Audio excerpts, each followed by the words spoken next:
పవన్ కళ్యాణ్ గారు. మరి ఈ రోజు మేము ఎవ్వరం కూడా ఎందుకు కనపడలేదు ఆయనకి, నాకు అర్థం కావట్లేదు. లాస్ట్ 2019 ఎలక్షన్లో పితాని బాలకృష్ణ గారికి సెట్టిబరిజలకి పెద్దపీట వేస్తూ ఫస్ట్ టికెట్ అనౌన్స్ చేశారు. చాలా సంతోషపడ్డాం. ఆయన ఒక స్ట్రాటజీ కలిగిన వ్యక్తి, ఒక సిద్ధాంతాలు కలిగిన వ్యక్తి. ఇది కులం పార్టీ కాదు, బయట అందరూ కూడా ఇది కులం పార్టీ అంటే ఇది కులం పార్టీ కాదు అని చెప్పి నమ్మి ఆయనకి మద్దతుగా నిలిచి 2 చోట్ల ఆయన ఓడిపోయినప్పటికీ హీఈస్ ఎ స్ట్రాంగ్ పర్సనాలిటీ, నుంచుంటారని నమ్మి బలంగా ఆయన వెనక అడిగేయడం జరిగింది. ఈరోజు చూసుకుంటే 21 సీట్లు తీసుకుని పార్టీ ఈ మతడానికి పొత్తుకెళ్ళడం ఎందుకో నాకు అర్థం కావట్లేదు. ఈ 21 సీట్లలో కూడా ఎంతమంది తెలుగుదేశం పార్టీ నుంచి వచ్చిన వాళ్ళు ఉన్నారో, వైసీపీ పార్టీ నుంచి రిజైన్ చేసి వచ్చిన వాళ్ళు ఉన్నారో మనందరం కూడా చూసుకుంటున్నాము. ఈ 21 సీట్లలో చూసుకుంటే ఒకే ఒక్క మహిళకు కేటాయించడం జరిగింది. ఒకటి మహిళకు కేటాయించారు 21 సీట్లలో. ఇది ఎంతవరకు న్యాయం? ఇది మహిళలకి ఏ ప్రాధాన్యత ఇస్తున్నారో నాకు అర్థం కావట్లేదు. అదేవిధంగా సెట్టిబరిజలకి అయితే ఒక్క టికెట్ కూడా లేదు. అంటే మేము ఎప్పుడు కూడా మాట్లాడితే ఆయన పెద్ద ఇది, మాకు యువత కావాలి, ఉడుకు రక్తం కావాలి, వేరే మహిళలు కావాలి అని చెప్పుకునే వ్యక్తి చట్టసభలకు వెళ్ళడానికి మాత్రం యువత సరిపోదు, వేరే మహిళలు సరిపోరు, ఉడుకు రక్తం అక్కర్లేదు ఆయనకి.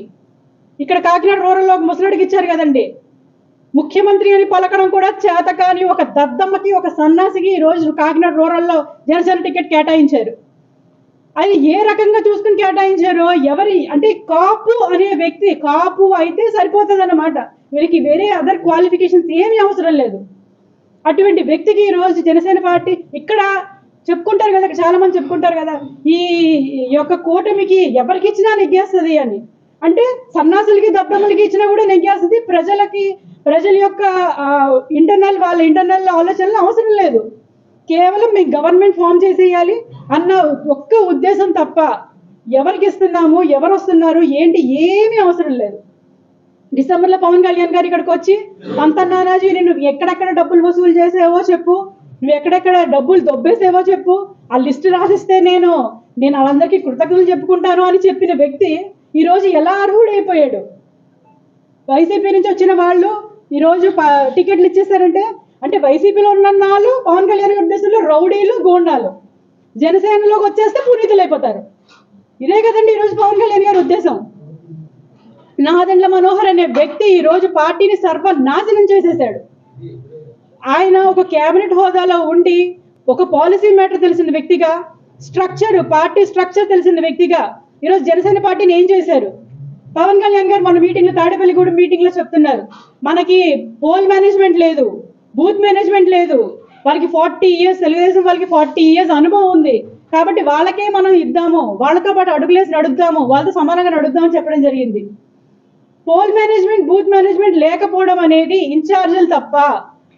ప్రతి నెలకు ఒకసారి ఇక్కడికి వచ్చి క్లబ్లో ఉండి నాదెండ్ల మనోహర్ అనే వ్యక్తి ఇక్కడికి వచ్చి క్లబ్లో స్పెండ్ చేసి ఒక డే అంతా కూడా ఏదో మీటింగ్లు పెడుతున్నామని చెప్పేసి 3-4 రోజులు ఇక్కడే స్పెండ్ చేసి పోల్ మేనేజ్మెంట్ కానీ బూత్ మేనేజ్మెంట్ కానీ చేయకుండా ఏం చేస్తున్నారు? జనసేన పార్టీని ప్రశ్నించమని మా నాయకుడే నేర్పాడు. ఆయన స్ఫూర్తితోనే పవన్ కళ్యాణ్ గారి స్ఫూర్తితోనే ఈరోజు నేను ధైర్యంగా మాట్లాడుతున్నాను, ప్రశ్నిస్తున్నాను.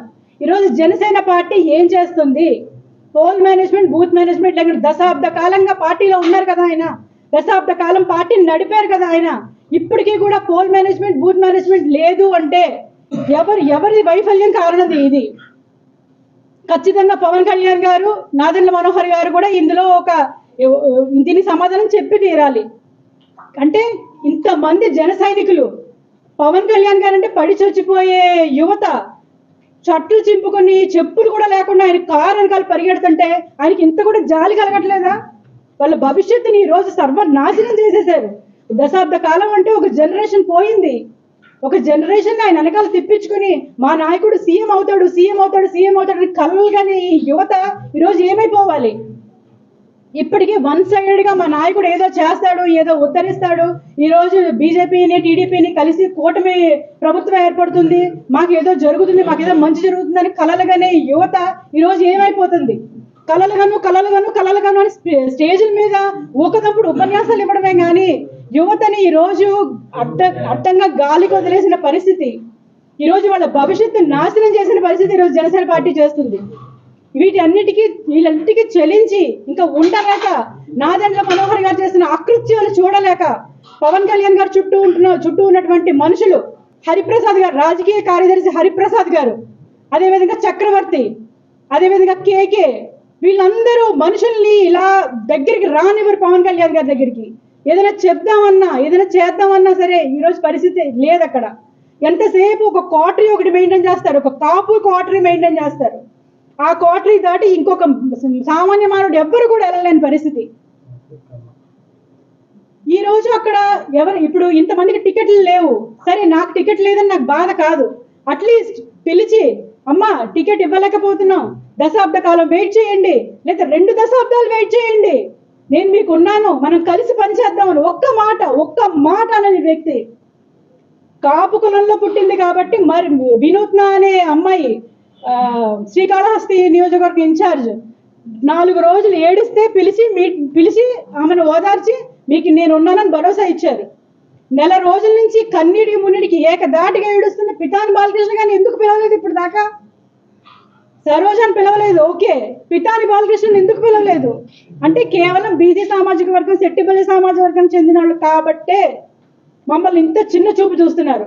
మహిళలకైతే జనసేన పార్టీలో ప్రాధాన్యతే లేదు, మహిళలు కేవలం పని చేయడానికే పనికొస్తారు అంతే, వేరే ప్రాధాన్యత లేదు. నిన్న కూడా మహిళలతో మీటింగ్ పెట్టారండి పవన్ కళ్యాణ్ గారు, అక్కడ పిలిచి కూర్చోబెట్టారు.